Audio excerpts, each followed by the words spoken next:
magsosolve kayo, papakita ko yung solution, no? Okay, so sabi daw, ammonia reacts with oxygen gas to produce nitrogen gas and water, releasing 1532 kilojoules of heat. So, gagawa tayo ng balanced chemical equation base dito sa question. So, sabi, ammonia reacts with oxygen gas. So, NH4 plus oxygen. So, pag oxygen, lagi yang lalagyan mo ng 2 na subscript kasi diatomic siya. Okay? Tapos, to produce nitrogen gas and water. So, nag-produce daw ng nitrogen. Tapos ito, lalagyan mo rin ng 2. Okay? Kasi diatomic rin siya. Okay? Lahat ng H, O, F, N, yan, etc. So, may 2 yan. Lagi. Okay, basta pag nakita nyo, gas. O yan, lagyan mo ng 2 sa subscript. Okay. Tapos, plus, ano yung isa pang product? Water. So, H2O. Ayan. Tapos, ibabalance natin yan. So, tawag dito, ilan yung nitrogen sa kanan? 2. Pero dito, isa lang. So, dagdagan natin ng isa pa.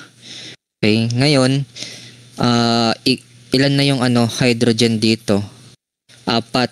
Tapos times 2, so 8 yung hydrogen dito. Ilan dito? 2 lang. So, dadagdagan natin to ng 3.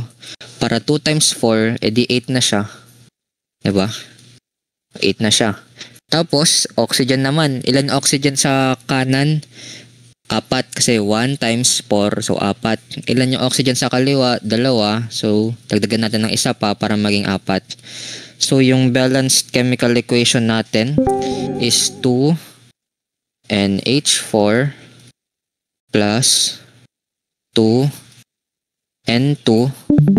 2O2 pala na naging N2 plus 4H2O. Okay? So, ganyan po yung balanced chemical equation and yan po yung gagamitin natin para ma-solve to. Okay? Tapos pala, nag-release daw siya ng 1,532. So, yung heat daw is, so since nag-release, so negative siya. Tapos, 1,532 kilojoules. Yan. So, ano yung tanong sa first?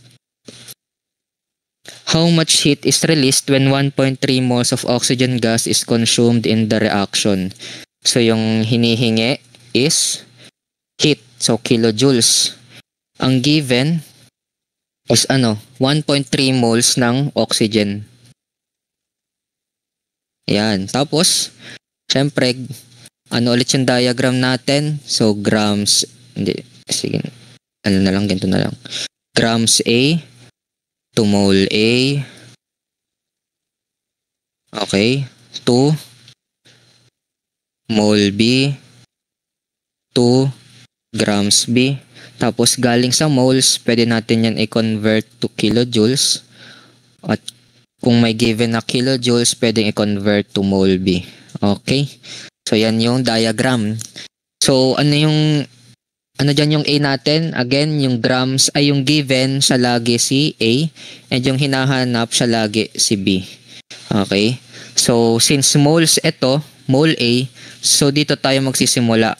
Mole A, tapos i-convert daw to kilojoules. Okay? So, isang step lang pala ito. Isang conversion lang. Diretso moles to kilojoules na. Okay?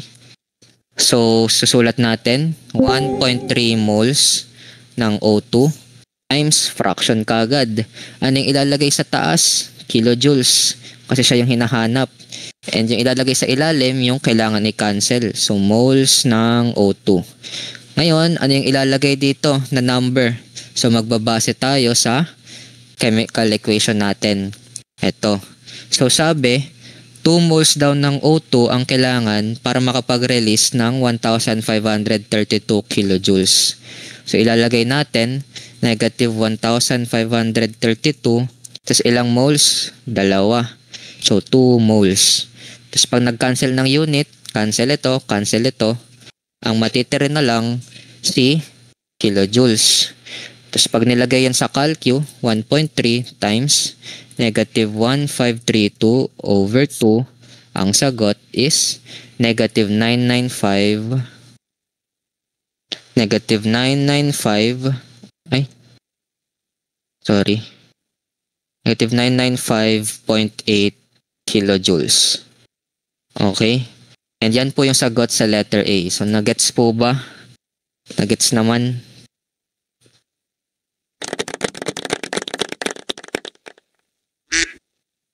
So, sana hindi patulog yung iba dyan. Okay. So, yan yung sagot sa A. So, letter B naman tayo. Hala. Okay. So, ano yung tanong sa B?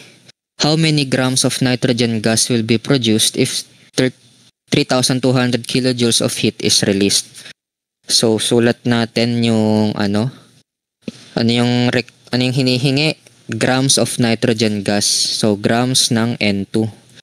And then, ang given is negative 3,200 kilojoules. Okay, bakit negative? Kasi released. Okay, and then, titingin ulit tayo sa diagram natin. Kopyahin ko lang to.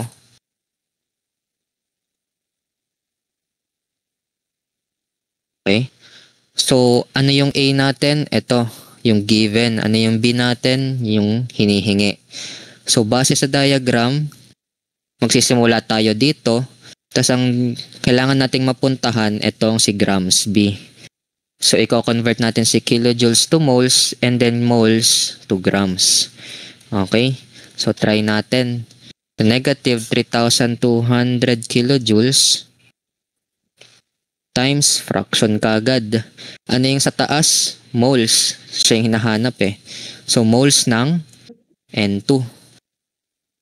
Tapos, yung nasa baba, yung kailangan i-cancel, which is kilojoules. So, ano yung ilalagay nating number dito? Titingin lang tayo sa chemical equation. So, sabi, 1 mole, ito, 1, may invisible 1 yan.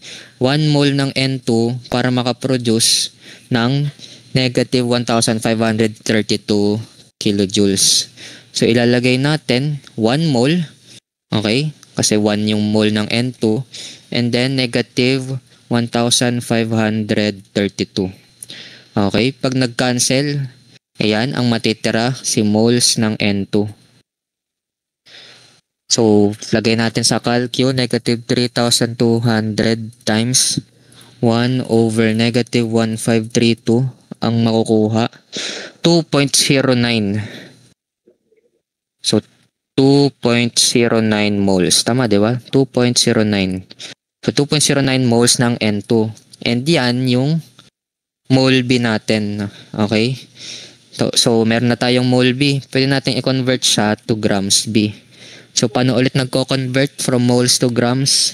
Gagamit tayo ng molar mass. So, ano ba molar mass ni N2? So, dalawang nitrogen. Ano ba yung atomic weight ni nitrogen? 14. So, 14 times 2. Kaya times 2 kasi dalawa yung subscript. So, 14 times 2, that's 28. 28 grams per 1 mole. Okay? And then, ito yung gagamitin natin para ma-convert itong si 2.09 moles to grams. So, lagay natin 2.09 moles ng N2 times fraction kagad. Ano yung dapat nasa taas? Ano yung hinahanap? Grams. So, grams ng N2. Tapos yung nasa baba, yung dapat i-cancel, which is moles ng N2. Okay? So, ano yung sabi ng molar mass? Sabi, 28 grams daw, tapos 1 mole. Ayan. Tapos, cancel lang tayo ng same unit. So, ang matitira is grams ng nitrogen. So, pag nilagay yan sa calcu, 2.09 times 28 over 1, ang makukuhang sagot is 58.52 grams. Ayan. So, tama ba tayo? Gets ba, guys? Gets naman. Okay. So, yan po yung sagot sa part B. Okay. So, bakit 58.46 dito? Aray mo. Palapit na rin naman. Malapit na rin naman eh. So, tama na yan. Nothing beats a Jet2 holiday. Baka na ano lang tayo dun sa sa pag-convert neto.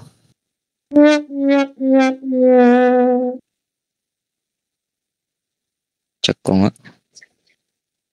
Try kong diretsuhin.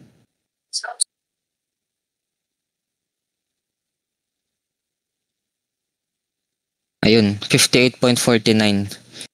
So, ba't hindi pa rin parehas? Aray mo. Basta yun, malapit naman eh. Tama na yun. Okay, so, gets naman na po yung sa thermochemical equations. Gets naman. So, ganun lang yung process, paulit-ulit lang.